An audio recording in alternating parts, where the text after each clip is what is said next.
Vamos lá, então. Gente, bom dia. Obrigado mais uma vez pela presença de todos aqui em mais esse momento. E hoje a gente traz o nosso oitavo episódio aqui dos Guardiões Talks, né? Muito bom estar com todos vocês conectados aí para a gente estar compartilhando um pouquinho mais de conhecimento aí com vocês também. E, obviamente, né, cada vez aprendendo mais aí com todos dentro dessa comunidade que está cada vez tá crescendo e cada vez maior, né? Legal. O assunto de hoje, então, pessoal, é sobre C-Search. A gente vai falar aqui sobre, então, esse time de resposta a incidentes de segurança da informação. Mas antes, né, de mais nada, sempre gosto de reforçar aqui sobre a nossa comunidade, né? A nossa comunidade que começou pequena, né? Hoje a gente já está batendo a marca aí de 400 integrantes dentro dela, e integrantes aí desde parceiros, fornecedores, né, amigos, clientes e, curiosamente, alguns concorrentes também, né, que hoje acabam sendo parceiros também consumindo muito dos nossos produtos também nesse formato de parceria. Então, sejam todos muito bem-vindos.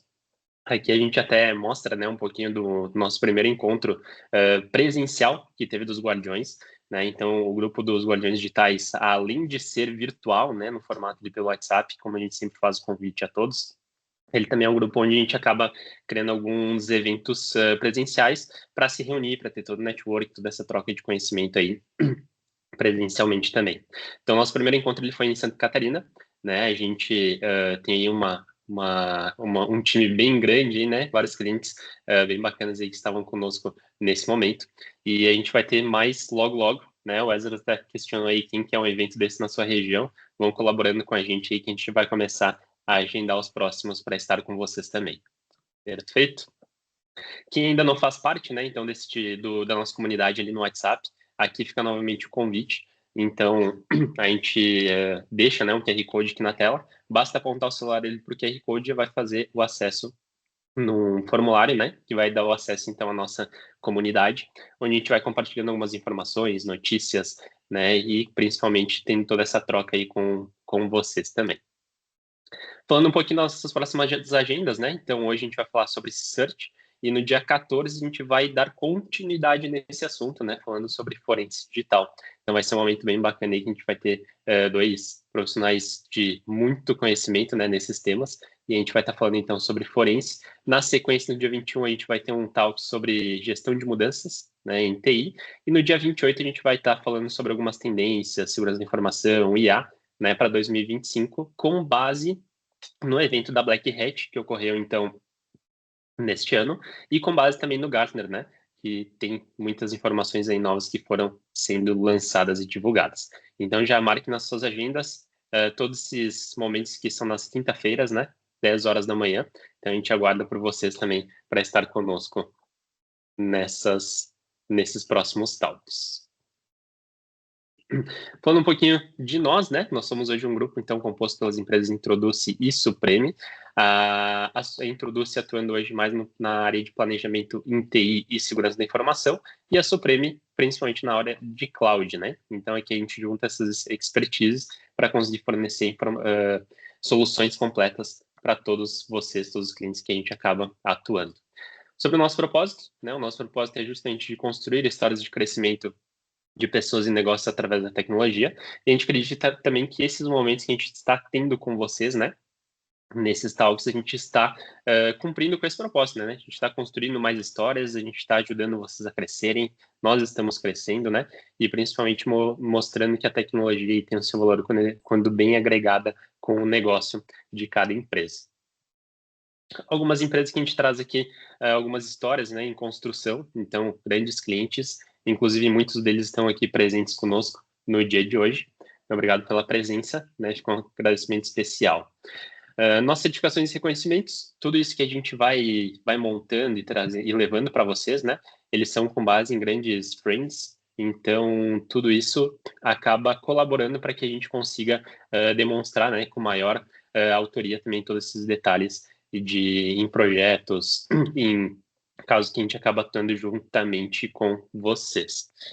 Aqui a gente tem certificações ali desde ISO 27001, temos pessoas que são auditores da ISO, né, dentro da empresa também. O próprio C-Search que a gente vai falar hoje, então existem certificações e métodos, né, para isso. Então aqui a gente vai conseguindo mostrar para vocês toda essa parte com uma certa excelência também. Falando um pouquinho das nossas jornadas, como a gente entra mais forte, então, na área de segurança da informação, né? Hoje nós temos 5 jornadas onde a gente acaba tratando sobre este assunto. A primeira jornada é Escudo Digital, que é uma jornada onde a gente trata principalmente aquela proteção integral, né, de segurança da informação, com tecnologias, com preventivas, né? Então aqui a gente entra mais na camada tecnológica, justamente para ajudar a levar proteção e coletar também informações para a gente poder tratar durante as jornadas. A gente tem a jornada 2 de Guardiões Digitais, né, uma jornada de conscientização, treinamentos e cultura da segurança da informação. A gente tem a jornada 3 de Pilares de Segurança, né, que é onde a gente trata mais a questão da gestão avançada de segurança informativa, da informação, né, aí que a gente trata temas ali como a ISO 27001, né, o tema do nosso último talk também, dentro de políticas de segurança da informação, entre outros frameworks que a gente acaba abordando durante essa construção. A jornada 4, né, segurança em ação, que é onde, inclusive, o tema de hoje, né, o CISANT, ele acaba entrando também, é uma jornada justamente onde a gente trata, então, a gestão e resposta rápida a incidentes, né, que a gente entra com time de SOC, que a gente entra com monitoramento, que a gente entra com resposta a incidentes, né, então é uma jornada onde a gente está olhando 24/7 para todo o ambiente do cliente e acompanhando, né, tendências, comportamentos e tudo que acontece dentro da rede para conseguir tomar diversas ações preventivas, né, e evitar qualquer tipo de ameaça ou incidente cibernético. E temos a jornada 5, segurança corporativa avançada, que é justamente onde a gente trata uma proteção, né, do core business das empresas em todos os níveis. Então aqui a gente atua com camada de GRC, a gente atua com figura como VCISO, né, então são pontos onde a gente acaba tratando de uma forma mais digamos assim, né, um nível mais avançado, certo? Então essas são as nossas 5 jornadas.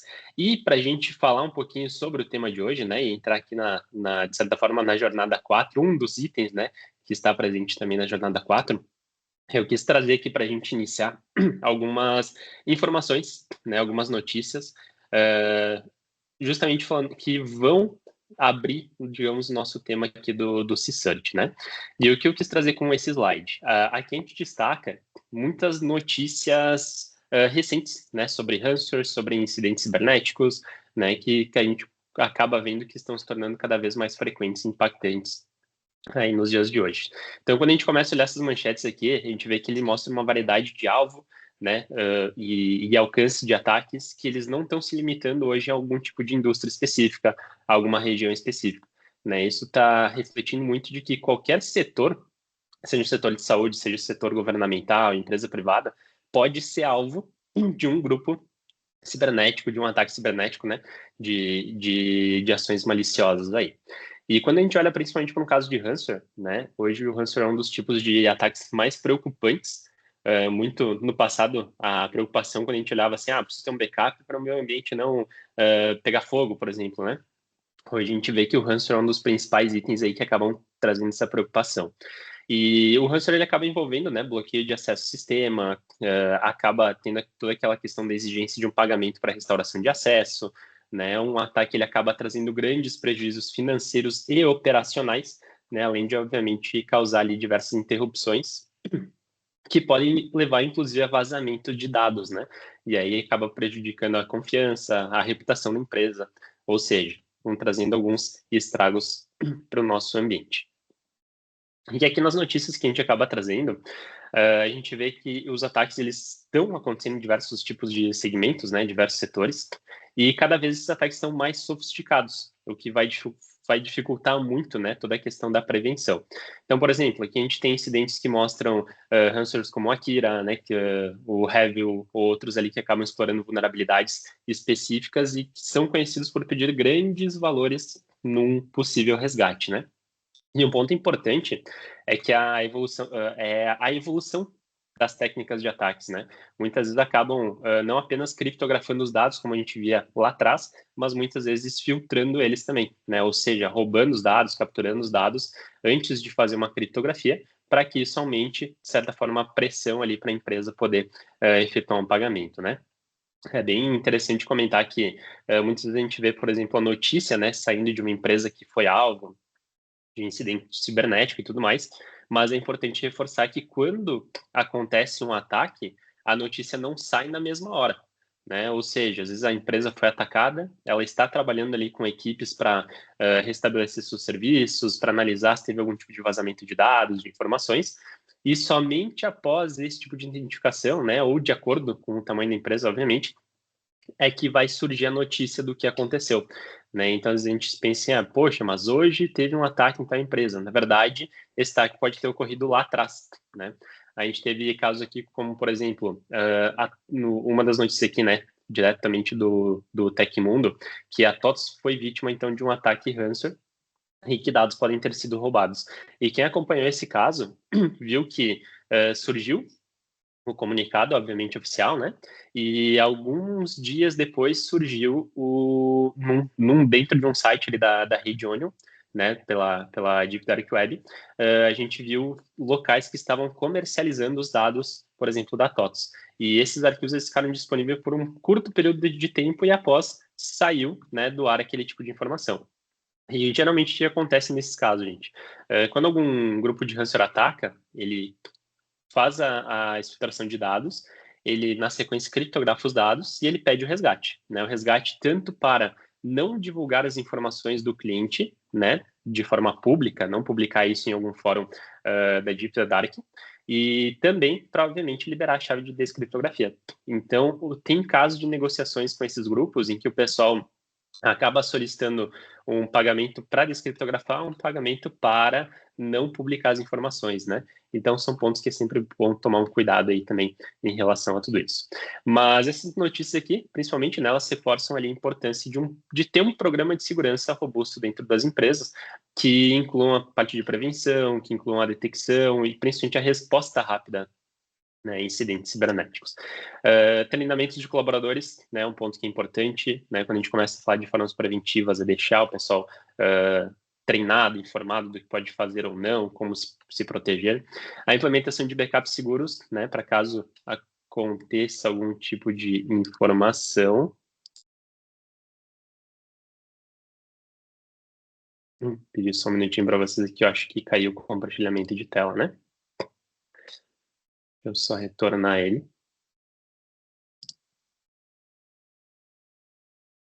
Acredito que tenha retornado agora. Beleza. Maravilha, gente. Obrigado. Então, treinamento de colaboradores, implementação de backups, né, são pontos, atualizações de segurança, mas ainda assim, a prevenção ela é apenas uma parte da solução, né, quando a gente está olhando para todo esse ponto. E como esses ataques rápidos, esses ataques mais sofisticados, né, eles são rápidos, né, as organizações precisam, obviamente, ter algumas equipes ali especializadas para ajudar a trabalhar quando algum tipo de incidente acontece. E é nesse ponto que a gente vai falar sobre o search, né, como que a gente consegue ter esse apoio, como que a gente consegue ter essa prevenção, como que a gente consegue ter esses itens para colaborar, né, com todas as informações.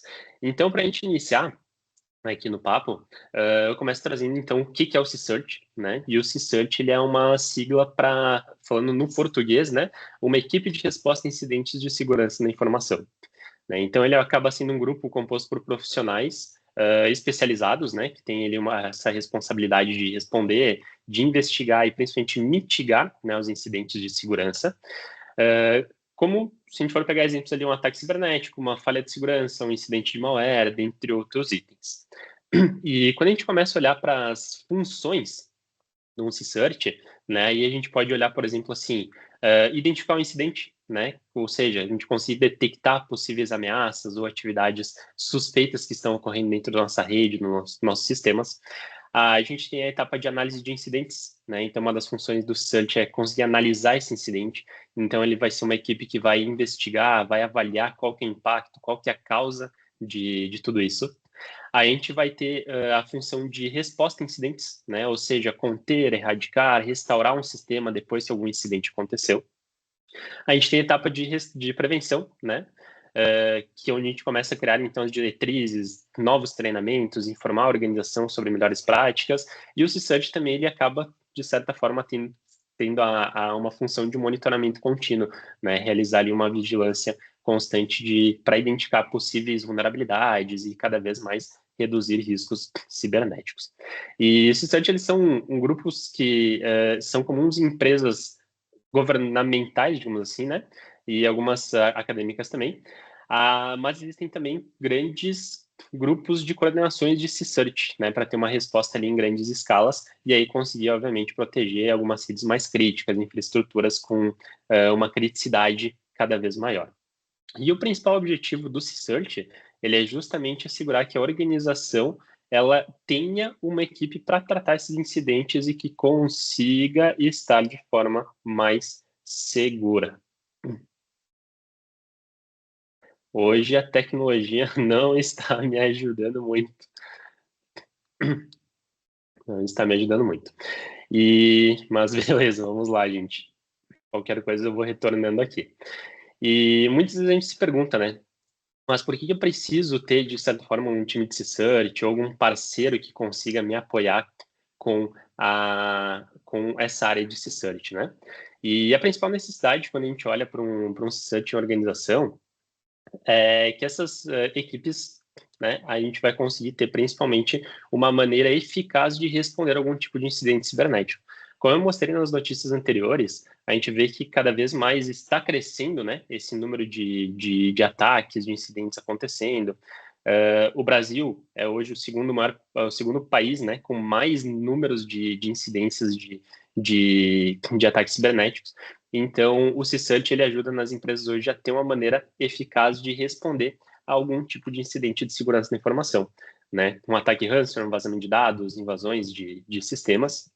E ele que vai ter aquele papel essencial de garantir que a segurança e continuidade dos negócios, né, aconteça e minimize, obviamente, ali os impactos de qualquer incidente, melhorando na resposta e na recuperação de algo que possa ter acontecido.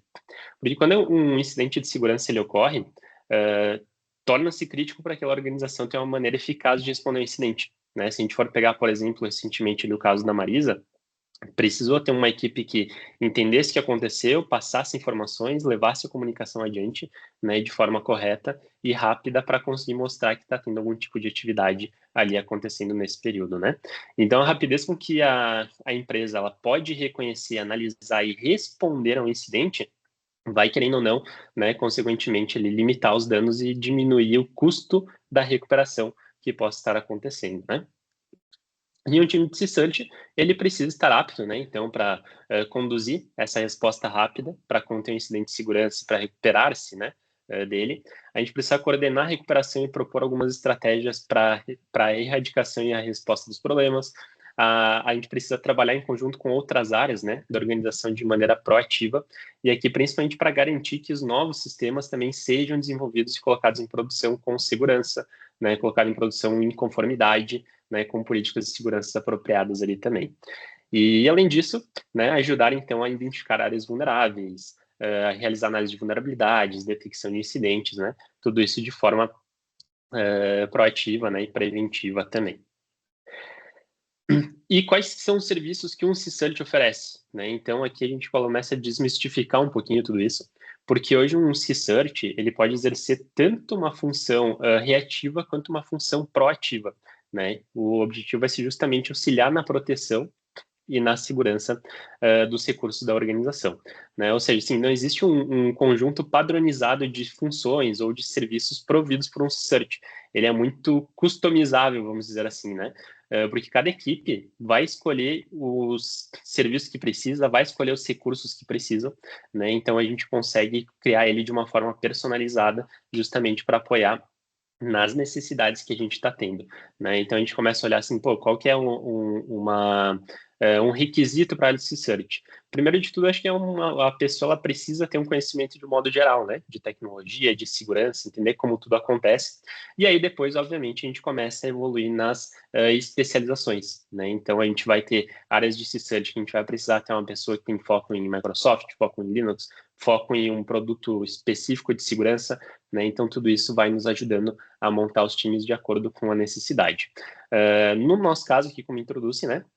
Geralmente, quando a gente precisa colocar o time de C-Search em ação, e assim, ir até o cliente, né, com o time de C-Search, a gente sempre faz um estudo rápido do cliente, quais os produtos que ele utiliza, quais soluções, e aí com base nisso a gente monta, né, vai personalizando, tem as cabeças, digamos, né, e a gente vai personalizando ali, colocando mais recursos para conseguir fazer um acompanhamento completo, né, de todas as soluções que a gente precisa estar tomando o cuidado, né, e agindo nesse tipo de resposta.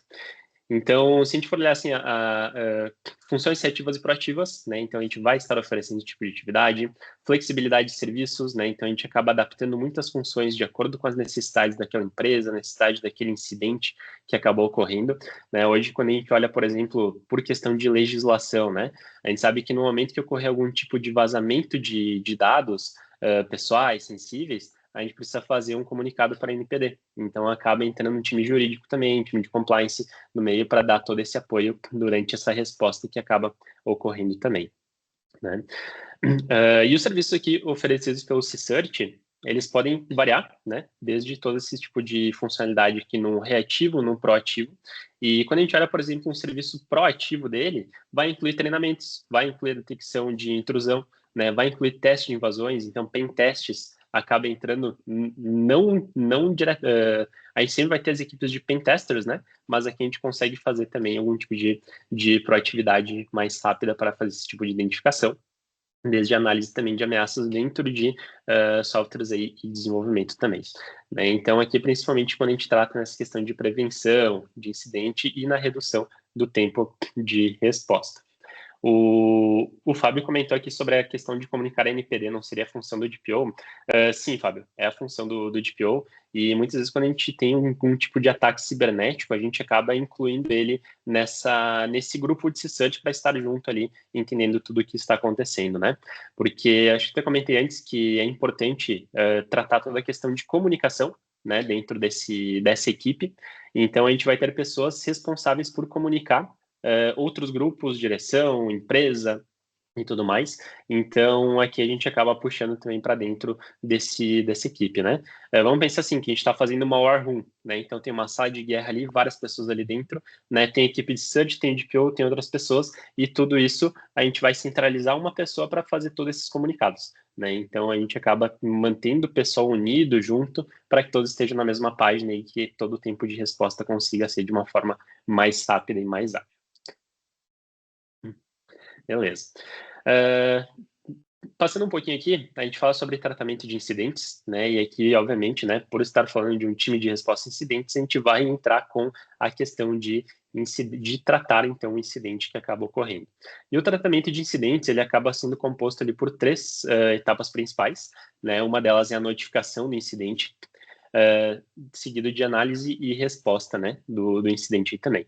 Quando a gente olha para a notificação do incidente, aqui a gente está falando de receber as notificações, que ao receber, né, as notificações, a gente consegue fazer, então, com que o CSUT ele acabe funcionando como um ponto central de contato para esses problemas, né? Então, todas as atividades, incidentes que são reportados, eles acabam sendo coletados, né, num local único, de forma centralizada. Isso vai facilitar toda a nossa análise, toda a correlação de informações, né, para que a empresa como um todo, ou, digamos, né, a organização ali esteja sendo atendida, né? E essas informações elas vão poder ajudar, então, na identificação de tendência, identificação de padrões de invasores, né, orientando a criação de novas estratégias para a gente aplicar após aquele tipo de incidente. Então, isso na etapa de notificação, né? Na sequência, a gente tem a etapa da análise de incidentes. A análise de incidentes, ela envolve uma investigação mais detalhada, né, de tudo que foi sendo observado, tudo que foi sendo acompanhado. E aqui a gente começa, então, a avaliar escopo, né, prioridade, qual que é a ameaça do incidente, né, então todos esses itens, também para que a gente consiga incluir aí uma pesquisa de estratégias para resposta e erradicação desse incidente que está ocorrendo.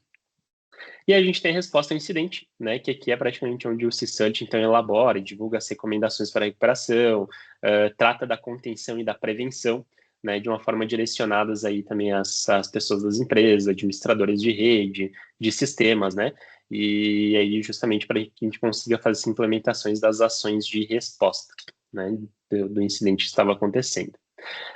E as informações, né, e as lições aprendidas acabam sendo compartilhadas ali com outros grupos, né, da própria resposta a incidentes e promovendo toda essa questão de cooperação aí dentro da rede como um todo. Então, todos esses componentes, eles vão constituindo, então, serviços reativos, né, de certa forma aí também que o CSIRT pode oferecer e, obviamente, né, oferece nessa tratativa de incidentes. E tudo isso, então, para a gente poder ter a resposta, né, a incidentes de uma forma assertiva. Né? Então, a resposta a incidentes, ela visa, né, principalmente atender ali prontamente aos incidentes que ocorreram no ambiente, direcionar as equipes responsáveis para os procedimentos que vão nos ajudar, né, vão nos apoiar dentro de uma resposta eficaz e que minimize os impactos, né, principalmente. Incidente aconteceu, agora a gente tem que minimizar o impacto e colocar tudo de volta ao ar, né?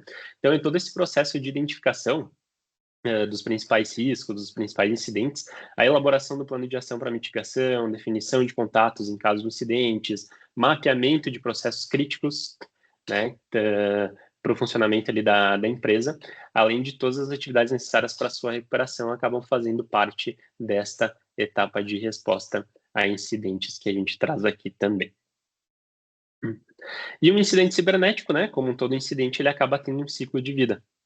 E o ciclo de vida do incidente cibernético também é bem importante a gente ressaltar, né?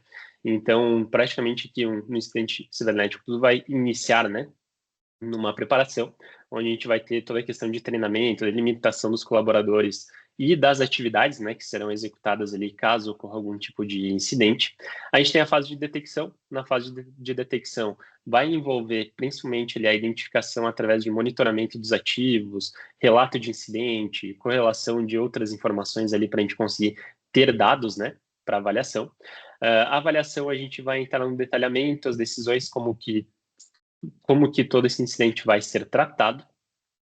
A gente tem a parte de contenção e recuperação, né? Então, na contenção e recuperação, vai ter as atividades realizadas para mitigar os danos causados pelo incidente, né? E aí tratar principalmente na forma que a gente vai retomar as nossas atividades, como que a gente vai retomar as funcionalidades que foram comprometidas. E depois de tudo isso ter passado, aí a gente tem as atividades pós-incidente, né, que a gente está falando sobre a coleta de informações relativas ao incidente para que a gente tenha um aprendizado e que a gente consiga, né, levar para a empresa, por exemplo, ali uma resolução ali de próximos incidentes e o intuito de melhoria contínua, né? Geralmente, quando a gente entra na primeira etapa, para a gente se precaver, né? Evitar que alguma coisa possa acontecer. As próximas 3 a gente vai estar ali no fogo, praticamente, né? Buscando ali entender o que aconteceu, avaliar o que está com o estado, né? Voltar tudo ao normal. E atividades pós-incidentes, então, onde a gente começa a mostrar o que a gente precisa melhorar no ambiente, onde foi o ponto de falha, por que aquilo aconteceu, né? E o que a gente precisa fazer daqui para frente para que não aconteça mais, o que a gente fique mais seguro, obviamente, né? Para dar continuidade nas nossas operações. E aqui é onde muitas vezes vem o investimento, né, para a gente poder dar continuidade nas operações aí de segurança também.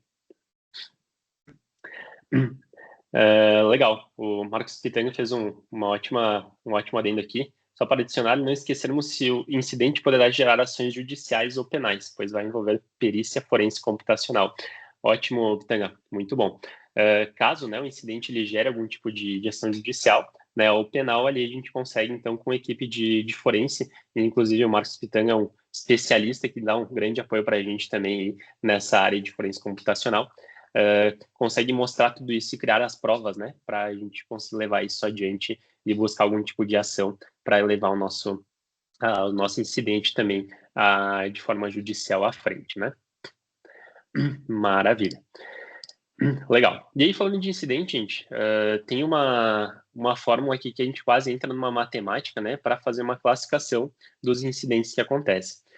Existem, obviamente, né, empresas que atuam apenas com área de search, existem empresas que têm área de search trabalhando para vários tipos de incidentes ao mesmo tempo. E quando acontece de a gente ter mais de um momento, ou até para a gente conseguir informar dentro de relatórios, né, a gente sempre vai ter que ter uma classificação do incidente que está acontecendo. Então, quando a gente começa a olhar para esse tipo de classificação, aqui a gente tem um cálculo que a gente acaba trazendo a severidade, né, de uma classificação de incidente, e porque os incidentes eles são classificados ali de acordo com o impacto que ele tem em funcionalidade, informação e recuperabilidade, né? Então, a severidade final do incidente vai definir qual que vai ser a ordem de priorização que a gente vai ter para tratar cada tipo de incidente que a gente vai visualizando com esses times, né? Então, aqui a gente mostra, né, que para a gente conseguir entender qual que é a severidade de um incidente, a gente vai se basear, então, em qual que é o impacto da funcionalidade, qual que é o impacto em informação e qual que é o impacto em recuperabilidade dentro do ambiente. E para a gente facilitar um pouquinho, eu trouxe aqui 3 tabelas também para a gente conseguir ter uma base em relação a tudo isso, né? Quando a gente olha, por exemplo, o impacto em funcionalidade, Brian, mas o que é isso? O que eu vou analisar nesse tipo de impacto, né? Então, aqui a gente vai ter uma nota de 0 a 3, né, para funcionalidade, onde 0 é que não teve nenhum impacto, 3 é que tem um impacto alto, né, efeito máximo, e aqui a gente tem algumas descrições. Por exemplo, tive algum tipo de incidente, mas esse incidente não teve um efeito na disponibilização dos serviços do negócio, então a pontuação acaba sendo zerada, a gente não teve nenhum impacto em funcionalidade, né? Agora, se a gente teve um efeito mínimo na disponibilização de serviços de negócio, e ainda é possível fornecer serviços críticos, né, mas com menos eficiência, a gente tem um nível de impacto baixo com uma pontuação 1, tá? Tive um efeito médio, né, na disponibilização dos serviços de negócio, não é possível fornecer serviços críticos a um grupo de usuários, ou seja, os meus serviços mais críticos parou para um grupo, né, para um setor, para algumas pessoas. Então, isso acaba trazendo um nível de impacto 2, né, num formato médio. E quando a gente teve o efeito máximo, né, que não é possível fornecer nenhum tipo de serviço crítico para ninguém, aí a gente está com impacto de funcionalidade do nível mais alto ali, com uma pontuação 3. Então, quando a gente entra aqui na nota, né, no primeiro item, a gente consegue colocar de 0 a 3 a informação. Após isso, a gente tem, então, impacto em informação, né, que é onde envolve os impactos na disponibilidade, integridade e confidencialidade das informações, né? Então, aqui a gente tem, por exemplo, de 0 a 3 também uma pontuação. Quando nenhuma informação foi extraviada, modificada, excluída ou comprometida, a gente não teve impacto na informação. Então, a gente consegue ter uma pontuação 0 para este item. Quando a gente tem uma informação que foi alterada ou excluída, né? Então a gente teve uma certa perda de integridade, a pontuação é 1. Se as informações proprietárias, né, como os dados protegidos ali da infraestrutura da organização, foram acessadas ou exfiltradas, né, retiradas da rede, então a gente teve uma violação de propriedade, né? E aí a pontuação acaba sendo 2. E quando a gente entra nos dados pessoais, sensíveis ou não, né, de clientes, funcionários ou cooperados, que foram, de certa forma, acessados ou retirados do nosso ambiente, aí a gente tem a pontuação máxima aí 3, com a violação de privacidade. Certo? Saulo questionou aqui se essa pontuação é padrão ou varia de empresa para empresa. Essa pontuação, Saulo, ela é padrão, e ela acaba estando dentro de normativas mesmo, né, do framework ali, que é onde trata a questão de C-Cert, tá? Então, ela é utilizada, como pode ver aqui, a gente tem algumas informações mais genéricas, né? Então, a informação foi alterada ou excluída, informação proprietária, dados sensíveis, né? Então, a gente não está falando qual que é o tipo da informação mais propriamente, então aqui a gente acaba utilizando isso para todos os tipos de empresas, tá? Beleza. E a gente tem também, então, impacto em recuperabilidade, né, que aqui envolve, então, o tamanho do incidente, os tipos de recursos que isso afeta, qual que vai ser o resultado na variação de tempo gasto para recuperação, né, então aqui a gente acaba tendo uma pontuação um pouquinho diferente, aqui a gente inicia do 1 e vai até o 4, né, então, quando a gente tem, por exemplo, um tempo para recuperação, ele acaba sendo previsível, né, com os recursos que a gente possui no momento, a gente vai ter um impacto regular e a pontuação acaba sendo 1. Né? E percebam, por que a gente está falando aqui de uma pontuação 1 até 4? Porque aqui a gente está falando de necessidade de recuperabilidade, né? De recuperação. Então, a gente acaba iniciando já, quando precisa recuperar algo, já com uma pontuação definitiva aqui, tá? Um segundo item, né? Então, quando o tempo de recuperação ele é previsível com alguns recursos adicionais que a gente necessite, né? Então, a gente acaba tendo um nível de impacto suplementado com uma pontuação 2. Quando o tempo de recuperação é imprevisível e alguma ajuda externa é necessária, aí já aumentou, né, a nossa pontuação de uma forma estendida aí com a pontuação 3.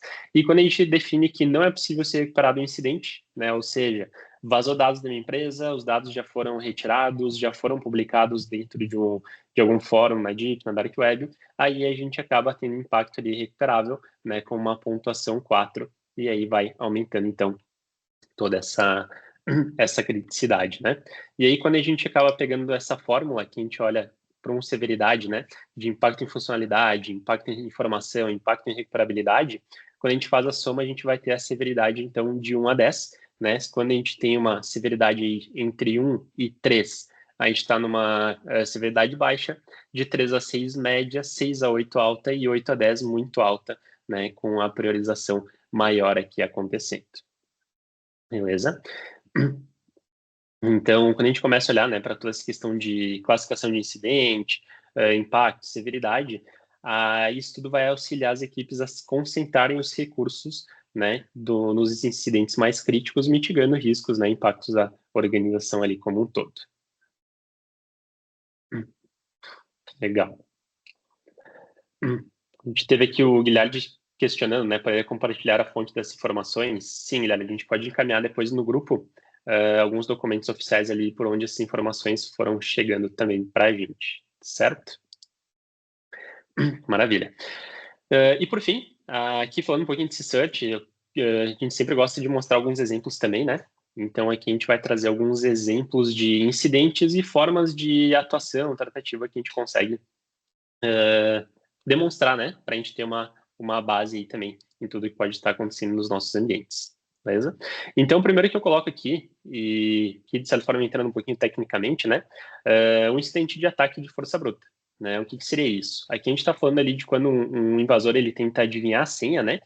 De algum usuário, por exemplo, por meio de um processo mais automatizado e tentando inúmeras combinações de senhas até encontrar a correta. Né? Então, esse método ele vai se basear em tentativas repetidas, né? Explorando a falta de complexidade de senhas fracas, principalmente. Então, quando a gente fala de toda aquela questão de ter uma senha forte, caractere especial, etc., né, tudo isso é para ajudar também nesses tipos de ataque, né? Fora, obviamente, de tecnologias que estão aí para nos apoiar. Então, a gente tem, digamos, né, para um ataque de força bruta, a gente tem alguns indicadores de ameaças, né, que aqui a gente pode citar, por exemplo, são múltiplas, né, tentativas de login com falhas em curto prazo, em curto intervalo, né, de tempo, um aumento incomum na quantidade de acesso não autorizado, tudo isso são indicadores que podem nos mostrar uma ameaça de ataque de força bruta. Né? Onde que a gente consegue investigar isso? Logs do AD, né, para a gente verificar aí tentativas de autenticações suspeitas, logs de aplicativos que registrem falhas de login, né, logs de sistema operacional para algumas atividades anômalas que possam estar acontecendo, né, e também a gente tem aqui um ponto que podemos entrar em contato com o usuário para confirmar algumas atividades recentes, né, de login que possam ter sido suspeitas também. E algumas ações possíveis, né, que a gente pode tratar aqui, então a gente entra com, se não for uma ação legítima, né, a questão de desativar imediatamente a conta comprometida, bloquear ou limitar o endereço de IP, né, por onde estão chegando esse tipo de conexões, aumentar a segurança da conta, né, resetar a senha, autenticação multifator, né, o próprio MFA. Então, são itens que a gente consegue utilizar aqui como ações para esse tipo de contenção nesse formato de incidente. Né? Um outro ponto que a gente pode se basear aqui também são botnets, né? Então, quando a gente olha, por exemplo, alguns invasores utilizando um servidor comprometido ali para conduzir ataques de DDoS, né, outras atividades maliciosas, potencialmente tornando ele parte de uma rede ali de botnets, né, de dispositivos infectados ali que podem estar realizando ali alguns ataques coordenados. Então, a gente tem nesse ponto como indicador de ameaças, né? Algumas conexões com IPs suspeitos ou desconhecidos, um volume de tráfego de rede anormalmente alto, né? Então, indicando ali atividades fora do padrão. Nesse ponto, a gente pode investigar, analisando o tráfego de rede para identificar padrões de comunicação com IPs suspeitos, logs de sistema operacional para detectar se algum novo processo, né, foi criado, se tem algum processo desconhecido, algo suspeito. Entrar em contato com o proprietário do servidor, né, verificar as atividades recentes que estão acontecendo, né, e aí também, obviamente, né, coordenar ali com a equipe de suporte para uma análise um pouco mais profunda ali e uma resposta técnica também.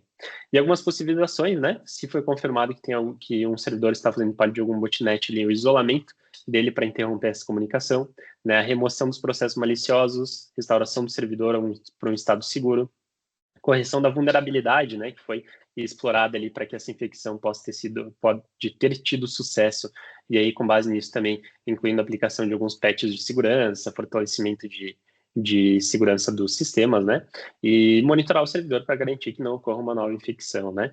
Então, são pontos que a gente acaba tratando aí como possíveis ações dentro disso. E percebam que muitas vezes nesses casos que a gente acaba falando aqui, né, sobre algum tipo de incidente, como o próprio Tan comentou ali sobre algumas questões forenses, né, a forense é muito importante também para a gente conseguir analisar qual foi a origem, de onde que surgiu, o que que aconteceu, né, a gente conseguir ter uma análise ali de causa raiz de tudo que foi acontecendo dentro do nosso ambiente. Falando um pouquinho de ransomware, né, aqui tem um dos pontos mais utilizados hoje, né? Então, o ransomware ele é um tipo de malware que criptografa, né, arquivos do sistema e acaba exigindo pagamento de resgate ali para fornecer a chave de descriptografia, né? E esse tipo de ataque hoje não apenas criptografa, mas também faz a exfiltração de dados, né? Da rede, e principalmente ele faz com que os nossos principais sistemas acabam sendo ficando indisponíveis, né, dentro do nosso ambiente. Então, para um ransomware, a gente vai ter, por exemplo, indicadores de ameaças, né, como um alerta de IDRs, né, de antivírus indicando uma possível detecção, comportamento suspeito, conexões com IPs suspeitos ou servidores de comando e controle, né, arquivos renomeados, aí esse é o principal, né? Quando aconteceu, arquivos renomeados ou com extensões desconhecidas e mensagens, né, de resgate surgindo nos computadores, nos servidores. E onde que a gente consegue investigar sobre os ransomwares? Então, aqui a gente vai ter log de antivírus, né, com sinais de detecção. A gente vai ter, em alguns casos, né, geralmente os logs no sistema operacional, eles acabam sendo excluídos, mas aí entra um ponto bem importante, né, até para... Vou pedir a colaboração de quem está conosco aqui na call de hoje. Se vocês fossem alvos de um ransomware, qual que seria a primeira ação que vocês fariam? Vocês reiniciariam o servidor e desligariam, tirariam da rede? O que vocês fariam por primeiro? Né? Aqui tem um ponto bem importante em ataques de ransomware. Isolar o ambiente, beleza, tirar da rede, show.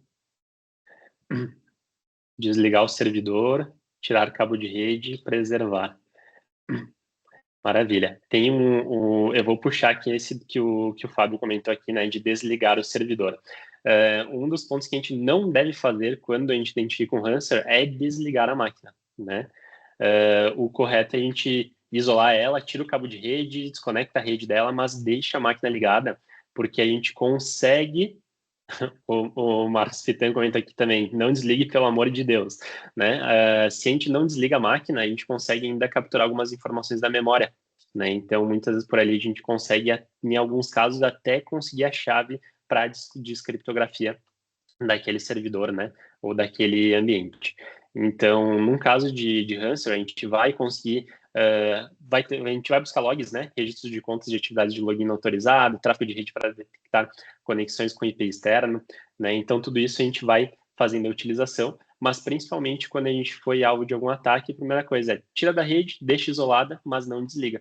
Né, porque não desligando a gente consegue ter um acesso a informações da memória e coletar informações que podem nos ajudar e muito, né, dentro da coleta de informações aí e até na própria ação a ser realizada. Então, possíveis ações, né? Realizar uma verificação completa com endpoint, com EDR, né? Em busca de arquivos e processos maliciosos, isolar a máquina infectada imediatamente, né? Para evitar propagação pela rede. Aí, provavelmente, né? Vai envolver a restauração de arquivos a partir de backup, a restauração da máquina, né? Informar as equipes ali de segurança para analisar o impacto, a aplicação de patches, aí pensando no pós, né? Como que a gente vai agir depois, e a própria questão de documentação ali de todo incidente, né, para a gente poder ter ações de recuperação e aprendizado acontecendo também. Beleza? Um outro ponto que a gente traz aqui, conta comprometida, né? Então, aqui, geralmente, algum invasor pode obter acesso a uma conta através de engenharia social, algum phishing, né? Hoje existem muitas informações que estão chegando, né, em grupos de Telegram, em fóruns da Deep, da Dark Web, que vem através, por exemplo, de stealers, né? Algumas ameaças ali que podem capturar, por exemplo, o cofre de senhas do Chrome, né? Dentre outros.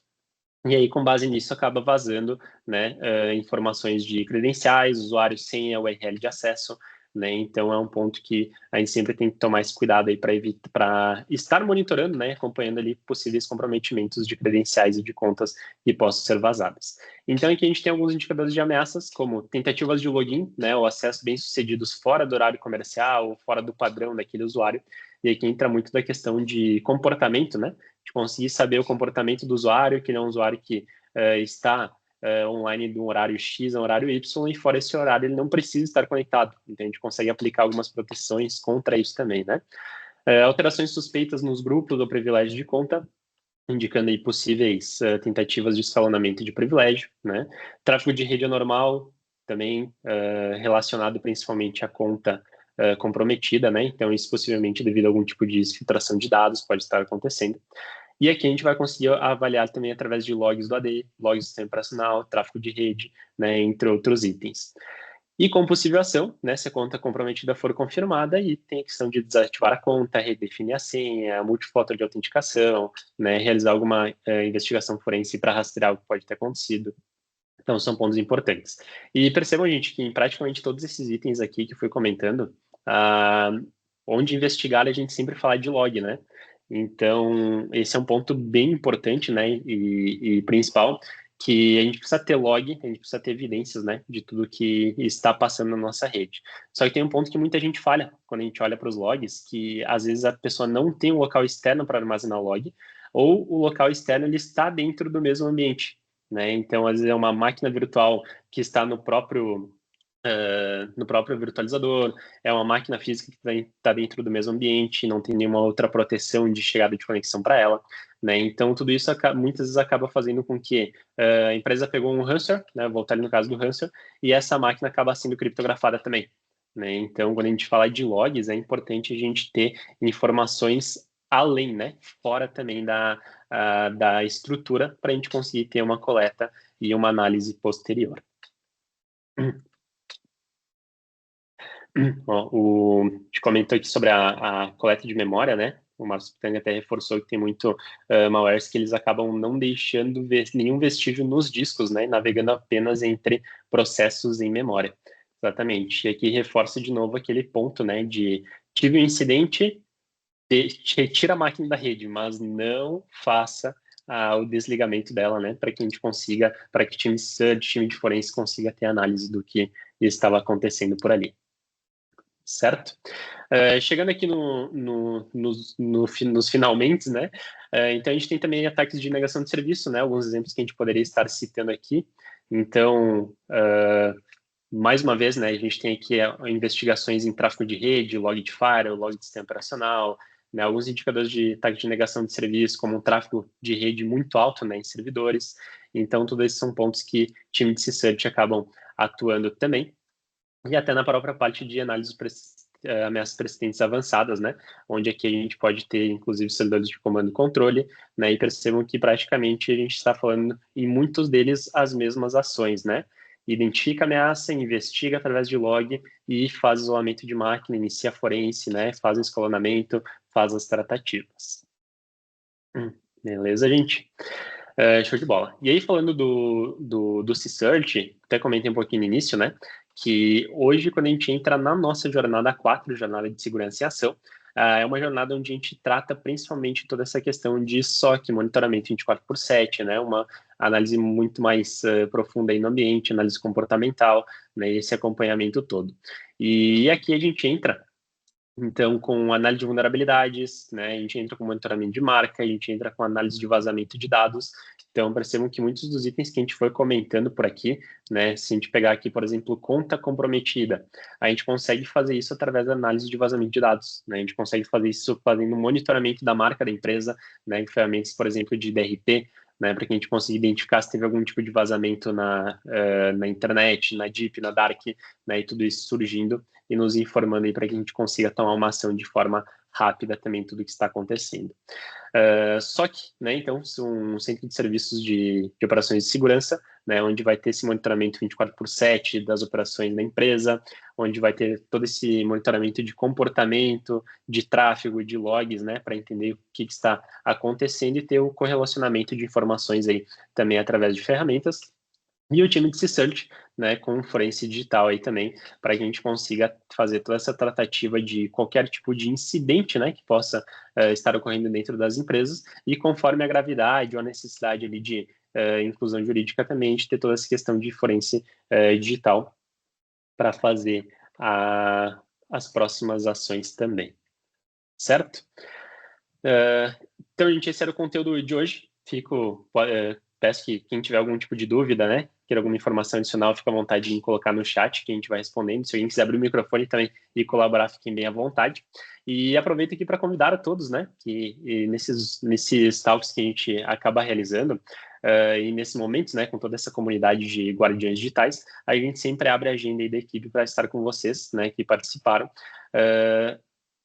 fazendo um diagnóstico assistido, né, onde nossos especialistas vão conhecer um pouquinho da mente de vocês, ajudar a construir um plano de segurança da informação, entender qual que é o momento de vocês, qual que é a maturidade, né, que a empresa se encontra, e aí, com base nisso, conseguir ajudar num planejamento para 2025, num planejamento de segurança da informação para os próximos passos, né, e evitar, principalmente, que a empresa de vocês possam estar numa notícia dessas, né, que é um ponto que a gente sempre comenta. Melhor a gente premediar, né?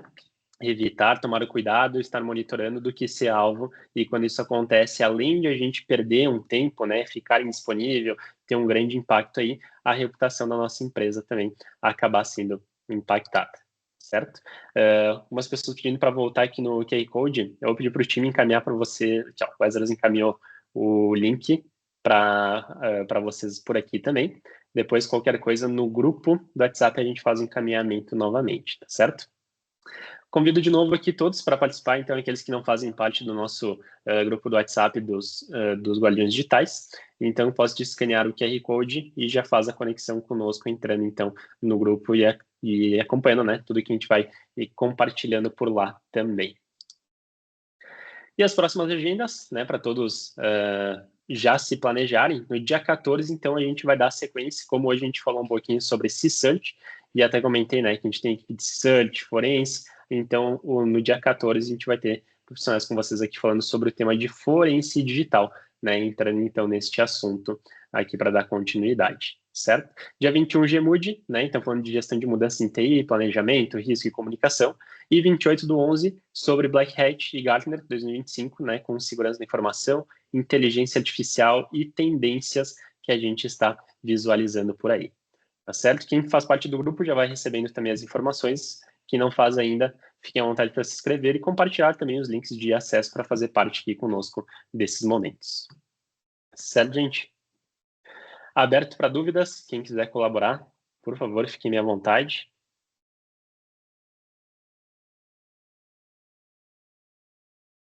Acho que as dúvidas foram sendo sanadas aqui durante o momento, né? Mas maravilha. Show de bola, gente. Então, por hoje a gente vai se despedindo por aqui. Obrigado pela presença de todos e a gente continua nosso contato através do grupo dos Guardiões. Espero todos vocês por lá e estamos à disposição aí para quem quiser bater um papo, trocar alguma ideia. E até dia 14. Obrigado, gente. Até a próxima.